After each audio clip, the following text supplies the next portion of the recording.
evening, folks. This is the Brian Clarke Radio Show.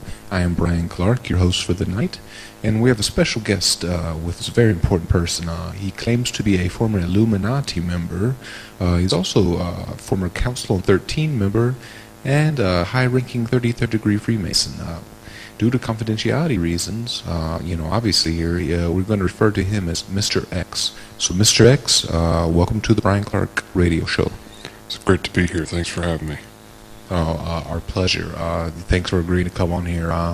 We had a private conversation, and, folks, this is some truly very important stuff that we're going to go over here. But let's just get to the basics, the origins. Just tell us a little bit about yourself, Mr. X. Sure thing. I come from a prominent royal family in Italy. We were based controlling most of the oil industry for over 100 years now. My family is very prominent in banking throughout Italy, and that's basically where I got started into this. I was basically born into it, and it followed from there. So, exactly why come forward today? Why are you here to share your story with the rest of the world?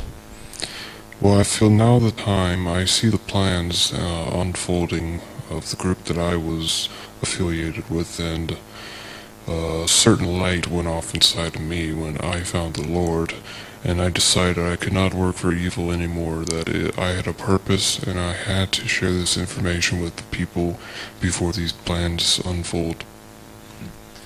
So how long have you been out now and working for the light? 8 years. Well, why don't you tell us a little bit about your Freemasonry experience? You said you're 33rd degree Freemason? I am. It first started when I was a teenager. I was inducted into a sort of witch-like cult where we would do occult rituals and cast spells on people and basically sorcery. And from there I was introduced to the Freemasonry family, which in order to be a High Mason you have to be a witch. That's one of the rules. And when you get to a certain level, it involves certain sacrifice rituals and blood drinking that I had to partake in order to achieve this status. Blood drinking, that is some truly strange stuff indeed. Why drink the blood? What's the what's the motive behind that? Well, it's thought blood is a high source of energy, and when you consume this, you get a part of the spirit of the being, and you do with it as you will. For instance, if you eat certain food for your body to heal you, this does the same thing, where you cast an evil spell and the drinking of the blood, and it resonates in your body with the spirit, and it basically consumes your body and becomes part of you. Wow. So I guess that's where the stories of the vampires actually come from. They're probably actually passed down from those who were doing these rituals. Absolutely, you got it. I mean, you can trace this back for thousands of years. Even the ancients did it. It's a way of, absolutely becoming powerful. Right, the stories of, the vampires feeding on the blood of the innocent. That's right, the virgins. I mean, it all goes back to the same source we're talking about. Now, this brings, it's a good segue to the next point. I want to talk to you about John Todd. John Todd, I am familiar with John Todd. You think what he's saying is credible? Absolutely. I knew John Todd personally back in the 70s. John Todd was mostly in charge of the music aspect of the Illuminati and the occult. He was a member of Zodiac Records. He was actually the head of Zodiac Records. And he would set up certain bands who would have to follow these procedures. If you look into Led Zeppelin, they recorded Aleister Crowley House. They take the master tape and they take it to the temple, and there's a satanic altar there and a pentagram, and they cast demons to go out on these records. And in the 80s, you had people killing themselves, and they saying it was if you played backwards. But no, what that was, those was demons on these spells taking hold of people's minds and making them basically either self-destruct or go crazy. Right, and that the playing it backwards, you think that was a whitewash to cover up the truth of what, John Todd was coming out and saying at this time, which was, causing sort of a buzz underground. Absolutely, I believe that very much. Wow. Okay, well, so talk a little bit now about the Council of 13.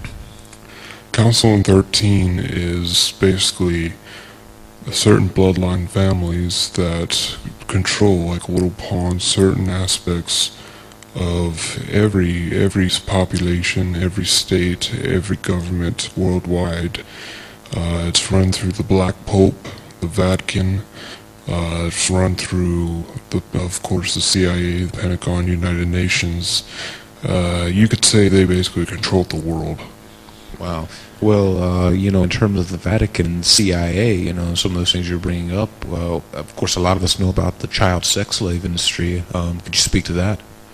Yes, well, that's also another very popular thing. I mean, the lower witches very much engaged in the sexual orgies and pedophilia and mind control sex slave, the Kathy O'Brien, transformation of America. She goes into this. And I've seen it done. I've seen people that totally don't know who they are. They just serve the purpose of sex to basically pleasure these Illuminati, these high-up people who have the power of sorcery and witchcraft on their side, and they know what they're doing, and they use it to their advantage. So the Aleister Crowley book, Magic, that was probably, a lot of these people, that Barbara Bush is, a relative to Aleister Crowley, and like you were saying with Led Zeppelin, I believe Jimmy Page actually, bought his house, and that's where he resided at for some time. Yes, they all know about Aleister Crowley. Aleister Crowley actually went to Egypt and said to have conjured up the spirit of Satan in the Great Pyramid. Yes, exactly. And you can, there's a lot of credence to what you're saying. You can watch when, somebody launches into Stairway to Heaven. When they start, when Jimmy Page goes into a solo, you can see them all flashing the sign in the crowd. They all do it. I mean, it's like a mass hypnosis. And I've talked to several people in the music industry, and they say with their minds, not so much with their music, but with their minds and their music, they would work the crowds, and the crowds would do whatever they wanted. Wow. So you're saying that this hand sign that they give, and show that to the people who are watching all over the world, so they'll know what this sign is to look for. Okay, standard Diablo, alright.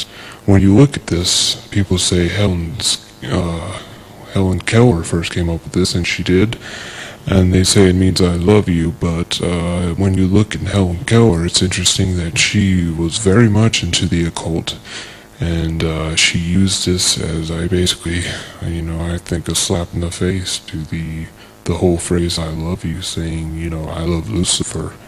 And when you see all these politicians around the world making this sign, these people in the music industry, I think this is not a coincidence.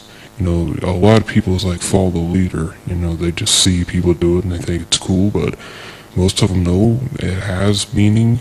It's a way of communicating with each other. It's a way of letting them know that I am with the Brotherhood of Lucifer. Wow. And so you say it's a form of mind control on people?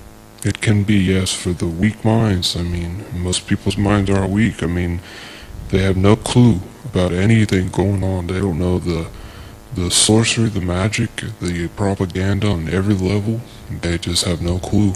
So yes, it works. Mind control, absolutely. Yeah, that's funny because we were actually analyzing a clip earlier. It was, and people can go into YouTube, type this in. It's Joe Rogan and Carlos Mencia, where Joe Rogan's confronting Carlos Mencia. Now watch 5 minutes or so into this video when Carlos Mencia is getting on edge and getting pushed back into a corner. He starts throwing up this sign to the crowd, and it's blatant. That's what he's doing. So, there's definitely, again, there's a credence on that. People go search that, look it up, see for yourself. I've actually seen that video, and you'll notice that the other comics do it. on stage.